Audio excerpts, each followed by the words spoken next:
আচ্ছা, লাইভে কেউ আসলে শোনা যাচ্ছে কিনা আগে বলবে, কারণ এখানে নেটওয়ার্ক খুব একটা ভালো থাকে না হাইকোর্টের এখানে।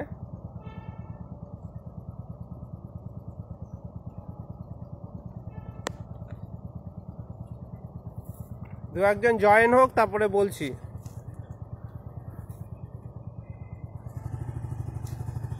কলকাতা হাইকোর্টের সামনে এই যে মূর্তিটা দেখতে পাচ্ছেন, এটা জানেন আপনারা কার? সূর্য সেনের, মাস্টারদা সূর্য সেন। তাকে কলকাতা হাইকোর্ট যখন আগে ছিল, ঐতিহাসিক বিষয়, তো তার মৃত্যুদণ্ড দিয়েছিল। সেই পরিপ্রেক্ষিতে ওনার যে জাজমেন্টটা ভুল দেওয়া হয়েছে, সেই আফসোসে এটা করা হয়েছিল। আজকের শুনানি অনেকেই দেখেছেন।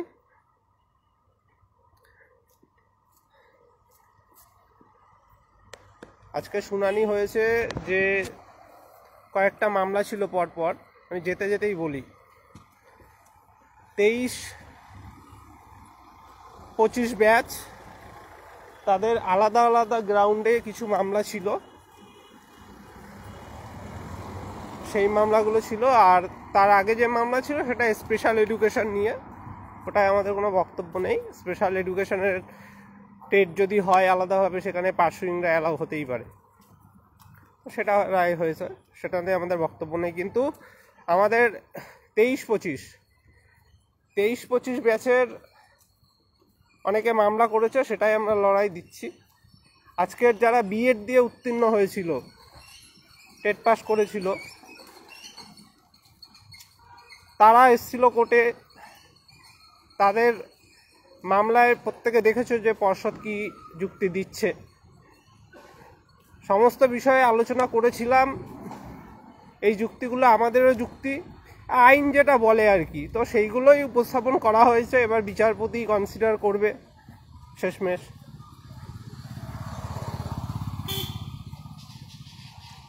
আর এনআইএসের যারা রয়েছে তারা অলরেডি কোর্টে মামলা করেছিল, তারপরে আমরা মামলা করলাম তাদের এগেনস্টে। তো তারা আমাদের মামলায় ঢুকেছে, 2টো ক্যান ফাইল অলরেডি হয়েছে, সেখানেও শুনানি হবে, সেই নিয়ে একটু আলোচনা চলছিল। কালকে হয়তো আসতে পারবো না, ব্যক্তিগত কাজ রয়েছে, কিন্তু কালকে আসতে পারলে ভালো হতো। কিন্তু কালকে শুনানি হবে আশা করি, তো ওটা আগামী দিনে দেখা যাবে। আর যেটা সবথেকে বড় কথা, যে পর্ষদ তো কাউকেই আটকায়নি পোর্টালে, আপনারা দেখেছেন। বিএড দিয়ে যারা পাশ করেছিল, যাদের ডিএলএড আছে, তারা অ্যাপ্লাই করতে পারছে, এনআইএস সব অ্যাপ্লাই করতে পারছে। তারপরে ইন সার্ভিস, তারা নিজেরা না জেনে বুঝে অনেকে অ্যাপ্লাই করে দিচ্ছে নিজেদের নিয়ম কানুন। তো সবাইকেই খুলে রেখেছে পর্ষদ। আমরা বলেছিলাম পোর্টালেই আটকাতে, সেটা পর্ষদ করেনি। পোর্টালে যদি আটকে দেওয়া যেত, এবং এটা চাইলে সদিচ্ছা থাকলে করতেই পারতো, যাই হোক সেটা শেষমেশ করেনি। এবার আমরা টার্গেট রাখবো যাতে ইন্টারভিউতে আটকানো যায় এবং প্যানেলে যাতে কেউ না ঢোকে। এটা হচ্ছে আমাদের লক্ষ্য থাকবে, যে প্যানেলে যাতে এরা কেউ না ঢোকে। আপনারা জানেন যে বিএড দিয়ে পাশ করেছিল প্রায় 92,000-এর মতো, পাশাপাশি বিএড স্পেশাল আছে, ফিজিক্যাল এডুকেশনের ট্রেনিং দিয়ে অনেকে পাস আছে, তাদের সবাইকে বাদ দিতে হবে। এনআইএস আমাদের 22 স্টেটেই আছে, 5,000 কতজন, 200 না 300 জন। 23 স্টেটে আছে, 17 স্টেটে আছে, ঠিক আছে। এনআইএস এর সংখ্যাটাও প্রায় 9,000-এর মতো হয়ে যাবে, আবার একটু কমও হতে পারে। তো তাদের মধ্যে ম্যাক্সিমাম কিন্তু যোগ্য নেই। তারা ফলস ডিক্লারেশন দিয়ে এনআইএস এর ডিগ্রিটা করেছিল, ভেবেছিল সেটা পরবর্তীকালে ইকুইভ্যালেন্ট হয়ে যাবে এবং সেটা দিয়ে তারা কাজ করবে। তো সেই বিষয়টা আমরা তুলে ধরবো কোর্টে। আর অনেক ক্যান্ডিডেট আছে যারা টেট পাস করেছে ফলস ডিক্লারেশন দিয়ে, মিথ্যা তথ্য দিয়ে টেট পাস করেছে, এবং আমার জানাশোনা অনেকেও করেছিল। এবার তারা যদিও বিএড ছিল, আমি তাই সেগুলো বলছি না, বিএড নিয়ে আমাদের অত মাথা ব্যথা নেই, কিন্তু ডিএলএড অনেক আছে ফলস ডিক্লারেশন দিয়ে টেট পাসটা করে বসে আছে, তাদের এগেনস্টে লড়াই হবে। তাদের সংখ্যাটাও প্রায় অনেক হাজার হবে, ঠিক আছে, তাদের সংখ্যাটাও কয়েক হাজার হবে, তাদেরকেও বাদ দিতে হবে। এই দাবিতে আমাদের লড়াইটা চলবে। আর আপনারা লক্ষ্য রাখুন যে কারা সব জায়গায় লড়ছে। আজকের সুপ্রিম কোর্টে একটা শুনানি করানো মানে হাইকোর্টে আমাদের 3-4টে মামলা চালিয়ে দেওয়া, যে খরচাটা হয় আর কি। তো সুপ্রিম কোর্টে আমরা দেখেছেন যে 2014 টেটের আজকেও মেনশন করেছে, যারা দেখেছেন শুনানি, যে 2014 টেটে 6 মার্কস দিতে বলেছিল, আমরা পাশ করব 6 নাম্বার পেয়ে, আমাদের নিয়োগে বসতে দেওয়া হোক। আজকেও মেনশন করেছে। প্রত্যেক দিনই হচ্ছে এইসব মামলাও হচ্ছে এবং মেনশনও হচ্ছে। সেটা যদি আটকে না থাকতো আজকে সুপ্রিম কোর্টে, তাহলে কত টেট পাস বেড়ে যেত আপনাদের ধারণা নেই। সেই মামলায় পরপর কতগুলো শুনানি হলো, আমাদের কিন্তু চালাতে হচ্ছে এখনো 2014 টেট। তারপরে আমরা বিএড নিয়ে সুপ্রিম কোর্টে গিয়েছিলাম, আপনারা জানেন। সেখানে দুবার আমাদের শুনানি করাতে হয়েছিল। আর অন্যরা যারা বলছে নানা কথা, তারা কিন্তু সুপ্রিম কোর্টে যাওয়ার নাম করে ফান্ডিং করেছে, কিন্তু শেষমেশ যায়ওনি আর টাকাগুলো রেখে দিয়েছে।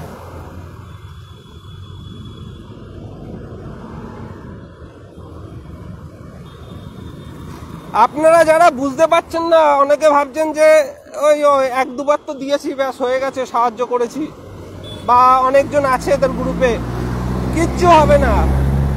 আমরা যে রানিং গ্রুপগুলো আছে, 1000 জন হলেও একটা গ্রুপে যারা ফান্ড দেয় 200-300 টাকা করে দিলেও 2-3 লাখ টাকা, ওগুলো সুপ্রিম কোর্টে যখন যাবে একবারেই চলে যায়। মিনিমাম 3 থেকে 4 লাখ টাকা একটা শুনানিতেই চলে যায়। আর ভালো উকিল দিতে হলে তো হয়েই গেল। যারা জানেন সুপ্রিম কোর্টের বিষয়গুলো তারা বলতে পারবেন। তাই সুপ্রিম কোর্টে আমরা এই নিয়ে অনেকগুলো শুনানি টেনেছি, নানা দুটো মামলাতে অনেক কটা শুনানি টানলাম। এরপরে ধরুন আজকে কোনো একটা রায় পেলাম, সেটা হট করে চ্যালেঞ্জ করে সুপ্রিম কোর্টে কেউ চলে গেল, কেউ ডিভিশনে চলে গেল, এবং যাবে, তারা সুযোগ চাইবেই। তো সেখানে কিন্তু লড়াই দিতে পারবো না দিনের দিন। আপনারা সাহায্য করছেন না, আর বুঝতে পারছেন না ইন সার্ভিসদের বিষয়টা। ইন সার্ভিসদের সাথে আপনারা লড়াই দিতে পারবেন? তারা যদি আইনি পথে লড়াই করে, তাদের যে আর্থিক দিকটা রয়েছে, তারা চাকরি করে অলরেডি, তাদের সাথে কি আমরা লড়াই দিতে পারবো? প্রতিটা ইন সার্ভিস কিন্তু জেনে না বুঝে অনেকে ফর্ম ফিল আপ করছে, অনেকে জেনেও করছে, তাই না? তাদের আটকাতে হবে, নাহলে কিন্তু প্রতিযোগিতা অনেক বেড়ে যাবে। এবং তার জন্য পদক্ষেপ করছি। আগে ভাগে তাড়াহুড়ার কোনো বিষয় নেই, সব বুঝে শুনে করতে হবে। এর আগে দেখেছেন অনেকে মামলা করেছে শুধু তথ্য পাওয়ার জন্য, সেই তথ্য আমরা এমনি পর্ষদ থেকে নিয়ে চলে এসেছিলাম। আবার একটা মামলা করেছে তথ্য পাওয়ার জন্য, সেগুলো অলরেডি আমরা পেয়ে গেছি সেই তথ্য। তো ওই ফালতু মামলা আমরা করব না। তারপরে ক্যান ফাইলের যে বিষয়গুলো আগের দিন ডিটেলসে বলেছি, যে একই রকম মামলা অনেক হয়, সব মামলায় আমি ঢুকবো না। আমার অন্য মামলায় ঢোকা আছি, সেখানে থাকলো প্রধান মামলাটায় ঢুকে আছি সেই অনেক দিন আগে থেকে। তো আমি বারবার অন্য যারা মামলা করবে সেখানে ঢুকতে যাব কেন? আমি আলাদা মামলা করেছি, সেই মামলাতেই রায় আসবে পরবর্তীকালে। তো এগুলো যারা বোঝে না তাদের জন্য বললাম, আপনারা পাশে থাকুন। নাহলে কিন্তু ইন সার্ভিস থেকে শুরু করে এই যে বলছি এনআইএসের ধরুন 8-9 হাজার যদি আমরা বাদ দিতে পারি, প্রতিযোগিতাটা অনেকটা তো কমবে। এনআইএসের 8-9 হাজার, তারপরে বিএডটা টোটালটা যদি বাদ দিতে পারি, যারা এই পরে ডিএলএড করেছে বিভিন্ন ব্যাচে বা যাদের ডিএলএড ছিল, সেখানেও অনেক কয়েক হাজার কিন্তু কমে যাবে। 23-25কে আটকাতে পারলে, 23-25 থেকে শুরু করে যে বিভিন্ন এই রিসেন্ট ব্যাচগুলো আছে করোনার পরে, তাদের ম্যাক্সিমামকে যদি আটকানো যায়, কারণ তাদের অনেক নাম্বার, তারা কিন্তু যদি নিয়োগে কোনোভাবে অংশগ্রহণ করতে পারে, তারা কিন্তু মার্কস নিয়ে বেরিয়ে যাবে, প্যানেলে ঠাঁই পাবে। অনেকের অনেক নাম্বার রয়েছে, তো তাদের অনেক যারা ফলস ডিক্লারেশন দিয়ে টেটটা পাস করেছে তাদের কিন্তু বাদ দিতেই হবে। বাদ দেওয়ার লড়াইটা কিন্তু চালাতে হবে এবং সঠিক জায়গায় ধরেছি, সঠিক জায়গায় পদক্ষেপ করেছি, আপনারা দেখতে পারবেন ফলাফল আশা করি।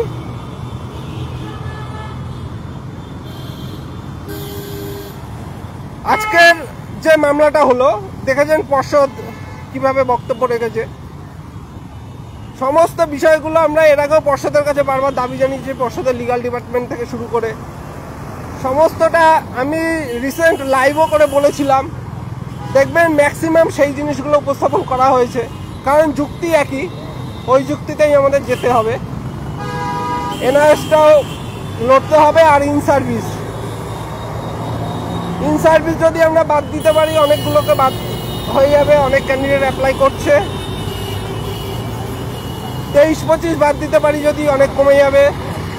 এছাড়াও যে অন্যান্য মিথ্যে তথ্য দিয়ে পাশ করেছে তাদের সংখ্যাটাও কয়েক হাজার, তাও কিন্তু কমে যাবে আগামীতে। তাই প্রতিযোগিতা এইভাবে কমাতে হবে। আমি অন্য আর এদের বাদ দেওয়াটা আমার উদ্দেশ্য নয়, আমার উদ্দেশ্য হচ্ছে নিয়োগটা সঠিকভাবে স্বচ্ছভাবে হোক। নিয়োগে যদি কোনো অনিয়মভাবে কেউ প্যানেলে ঠাঁই পায়, পরবর্তীকালে জটিলতা তৈরি হবে সবার নিয়োগ নিয়ে, তাই না? আমাদের উদ্দেশ্য হচ্ছে নিয়োগে যে প্যানেলটা হবে সেই প্যানেলে যারা ঠাঁই পাবে সবাই আইন মতো পাক, তার জন্য আমরা লড়াইটা করছি। অনেকে ভুলভাল তথ্য দিয়ে কোন জন্মে ভর্তি হয়েছিল সেই তথ্য দিয়ে টেট পাস করে বসে আছে, অনেকে ভর্তি হয়নি তথ্য দিয়ে টেট পাস করে বসে আছে। এই সংখ্যাটা আমরা পেয়েছি কয়েক হাজার আছে। এই সংখ্যাটা টোটালি বাদ দেবো। এই যারা ভুল তথ্য দিয়ে পাশ করেছে, আপনারা দেখেছেন ডিএলএড আরটিআই তথ্যে দেখেছেন 52,000 আছে, তার মধ্যে অলরেডি অনেকে চাকরি পেয়ে গেছে আগেরগুলোতে। এবার ওই 52,000-এর মধ্যে যারা চাকরি পেয়েছে তাদের বাদ দিন, তারপরে যারা ভুল তথ্য দিয়েছে সেই সংখ্যাটা কয়েক হাজার আমরা খোঁজ পেয়ে গেছি, সেই সংখ্যাটা কিন্তু বাদ দেবো। ঠিক আছে, প্রতিযোগিতা কমাতে হবে। আর বাকি কাউকে তো অ্যাডভার্টাইজ দেবই না, যারা ওই অ্যাপ্লাই করছে করতে দিন, ঠিক আছে? যারা অ্যাপ্লাই করছে করতে দিন, অসুবিধা নেই, সব সময় মতো আটকানো যাবে।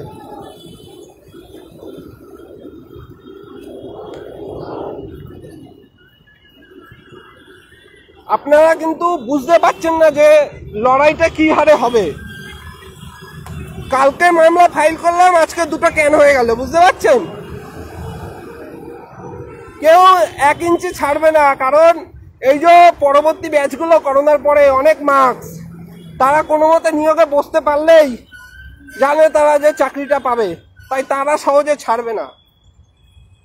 ঠিক আছে, তাই লড়াইটা দেওয়ার জন্য প্রস্তুত হন। আজকে সিঙ্গেল বেঞ্চে ধরুন মামলা চলছে, সিঙ্গেল বেঞ্চে ধরুন জিতলাম আমরা, তারা তো আবার চ্যালেঞ্জ করে যেতে পারে ডিভিশনে, তারা তো সুপ্রিম কোর্টে যেতে পারে, তখন লড়াইটা দিতে পারবো দিনের দিন? আমাদের তো কোনো কেস পারপাস ফান্ড উঠতেই 1 মাস 2 মাস লেগে যাচ্ছে, সেজন্য বারবার ফান্ডের কথাটা বলছি। যত বিতর্ক প্রশ্ন এগুলো করার অনেক সময় আছে, অনেক সময় পাবেন, এখন ঐক্যবদ্ধ থাকুন। ওকে কাদা ছুটছে দেখছি, ওকে কাদা ছুটছে, আরে আমরাও তো ফান্ড নিয়ে এত আলোচনা করি না, জিজ্ঞাসা করি না, যারা দেখে হিসাবে তারাই দেখছে। আমিও তো জানি না, আমাদের অনেক অ্যাডমিন জানে না, আমরা আলোচনা করি না, যারা হিসাবের দায়িত্ব